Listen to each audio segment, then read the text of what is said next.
Hey everybody, welcome to Crescent Gaming. I'm Lucy, and today we got a good episode for you, so let's get right into it. Okay, today we're going to be taking a look at Black Desert Online. Now on screen, you can see the total score for the game. Now let me quickly explain the scoring system. Now we use the same scoring system for all the games here on the channel, and it's broken down into 6 main categories: PvE, PvP, Visuals, Community, Grind, and Cash Out. Now the 6 categories are scored from 0 to 10, 0 being the worst, 10 being the best. And then they're all added up, and it's a total out of 60. So the higher the number, closer to 60, the better the game. So without further ado, let's get right into it and jump into the first section.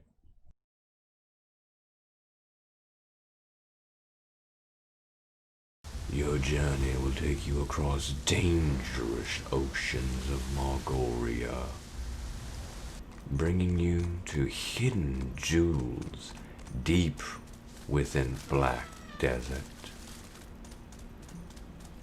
As you explore the mysterious and beautiful forest of Grana.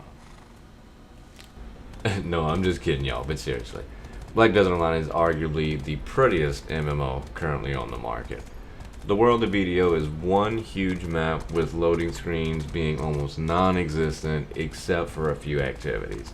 The attention to detail to all the different areas of the game give a true sense that as you travel east to west across the map, the terrain and surroundings begin to change gradually and just blend each zone into each other.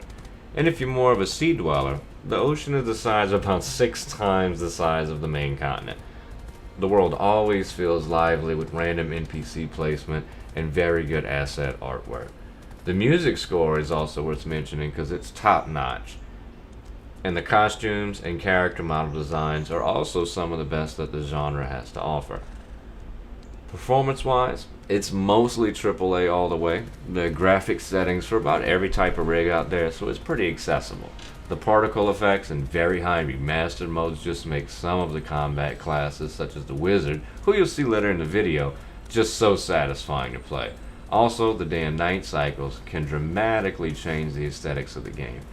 Very few client crashes or glitches. If flashy weapon effects and huge magical explosions mixed with fast-paced action combat is your thing, then BDO is a must-try to put on your list if you haven't yet. It's one of the few games left where you can still just absolutely get lost in the world, and if you're an RPer, this is definitely a dream for you.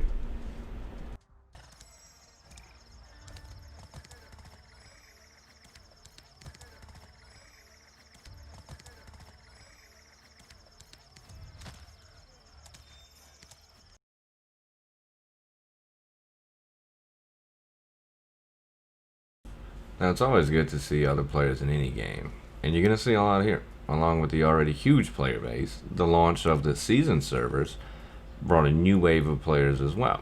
The dev team does a pretty good job at retaining players by having a very consistent event system pretty much all year long. Some of the events, some as the ones seen here on the screen at Termian Beach, bring tons of people to one place. There are also live stream events with Cacao, and sometimes with TV shows like Netflix's Curse. Now when talking about community, obviously guilds come to mind. The main difference between guilds and BDO is doing Node Wars or not. Node Wars is a PvP guild versus guild siege battle for territories across the map, which gives benefits to the occupying guild. If you want to do Node Wars, you'll have to find a Node War guild, with most requiring weekly attendance. You can think of it as BDO's version of Raid Week, except the enemies are other players. Now, for the most part, the player base will answer any questions, but do keep in mind the sport of trolling is nothing new to this genre or this game. Along with getting into a helpful guild, there are many outside resources such as YouTube videos to help a new player or anyone who wants to get more into in-game activities. The dev team is also pretty transparent with any new changes, and they also utilize a PTS or public test server that anyone can try. They do tend to listen to the community when implementing changes, which is more than can be said for some other companies. Different class issues, different class questions, PvE questions, PvP questions, where to farm this, where to farm that, and just generally helpful information that can send you about the right way.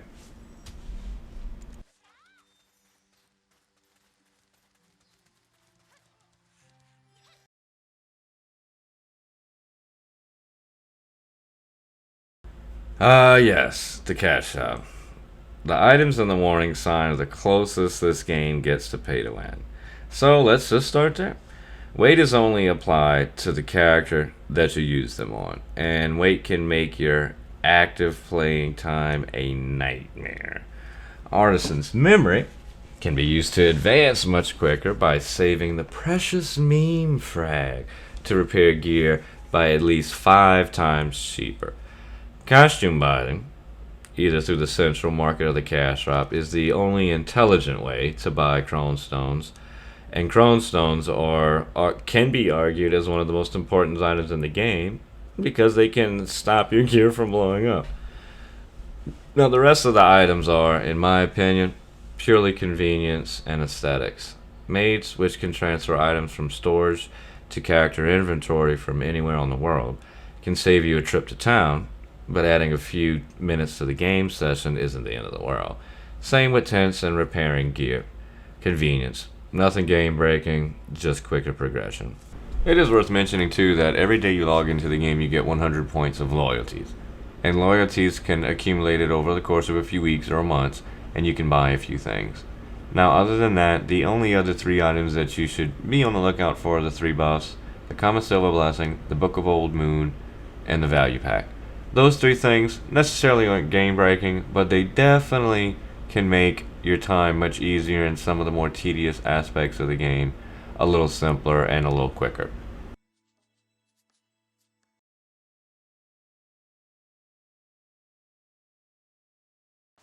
Alright, calm down. I know some of you guys are wondering why the low PvP score. Pretty simple. Once a character gets to a certain gear bracket, one shot and CC kill combos become the meta, no matter what the class is.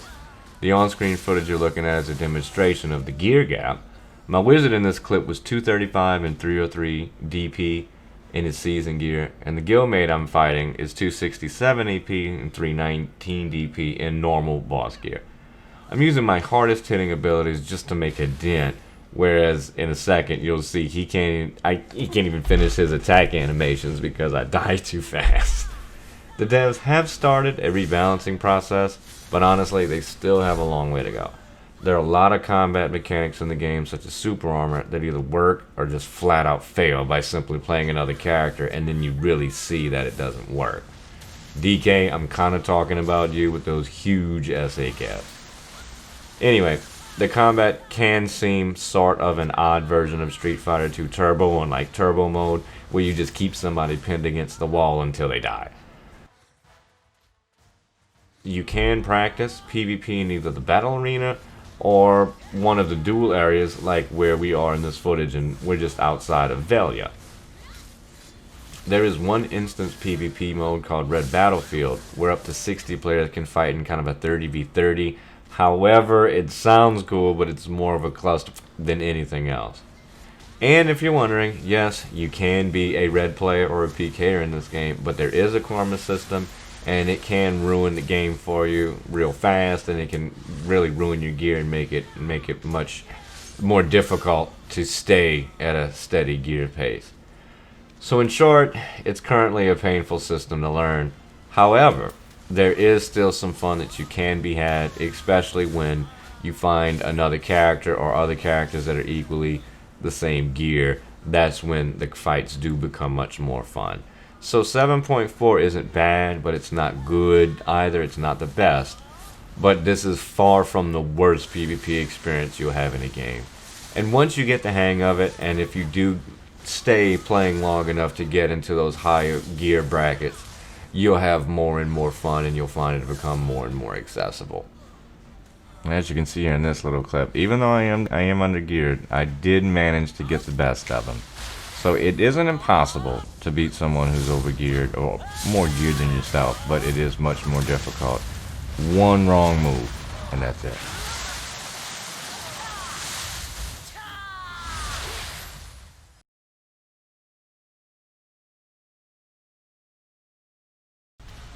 Now, on the opposite end of the spectrum, the PvE in this game is great.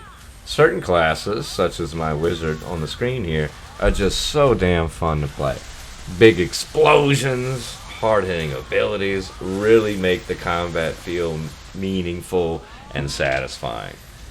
Stepping apart from the less traditional trifecta that some have become accustomed to of tank healer DPS, BDO doesn't have role systems like that. Every class has sustain themselves.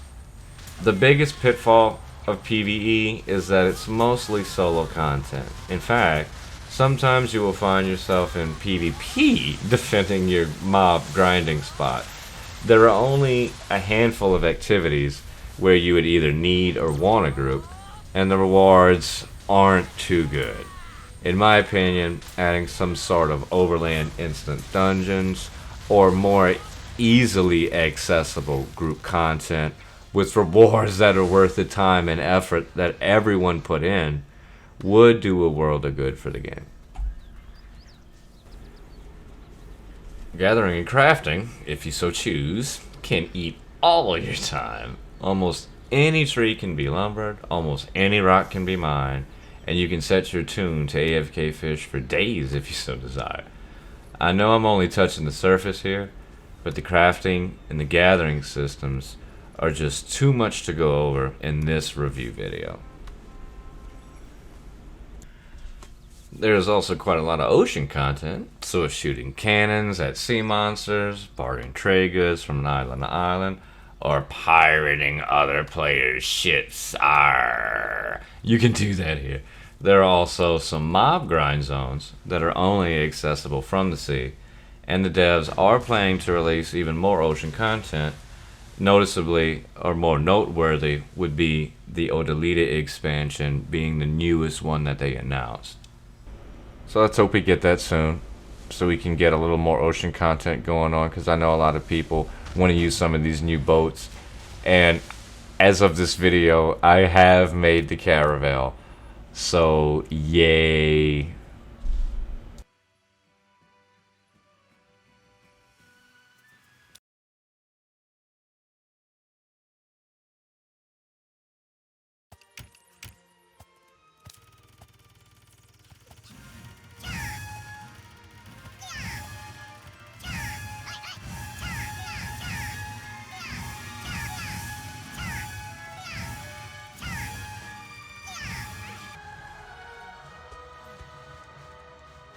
Well, I figured what better way to start the grind section than when opening up a bunch of RNG boxes.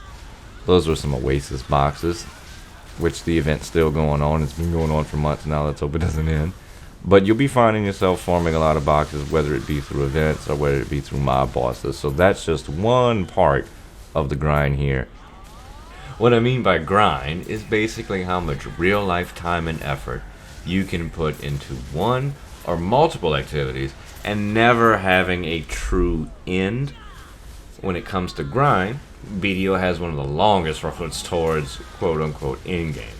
The average kill quest ranges from 1 to 5,000 mob kills, but thankfully, the combat system makes up for it and more. At times you almost feel like you're in a hack and slash monster looter simulator, just blowing away everything in your path than in a traditional MMO. That makes the daunting amount of mobs needed to kill go by much faster than you would think. Mob grinding is also one of the best ways to make in-game silver. With what seems like an infinite crafting system and gearing system, you will always have something you could be doing. Whether it be getting those Tetmanos accessories, for getting the big money in life skilling, or going for that pin attempt on a Kudum, there's always something you could be doing to progress. And even though some of the systems, such as enhancing, are painful, when you finally get that success, oh man, it truly feels rewarding. Now, most items can be sold on the central market and stored in account-wide banks, so you can share it from character to character, and aside from weapons, the equipable gear can be swapped between characters. And with one new addition of the season servers, gearing up an alt, or just getting, maybe a second backup set of gear, or trying a new one with a rather decent gear set, it's pretty easy for anyone, and even if you're just getting into the game. Making a seasoned character is a great way to the game, even if you've been curious. And right now, the second season has just started. It's 2 or 3 days in as the recording of this video. So you still have plenty time to get right in at the beginning and start fresh. Now, how can any Black Desert review be complete without showing some of the wonderful enhancement chances? And here I am working on a Griffin helmet, trying to get it up to 12 because I have the stones to force 13, 14, and 15. So let's just see what happens, eh?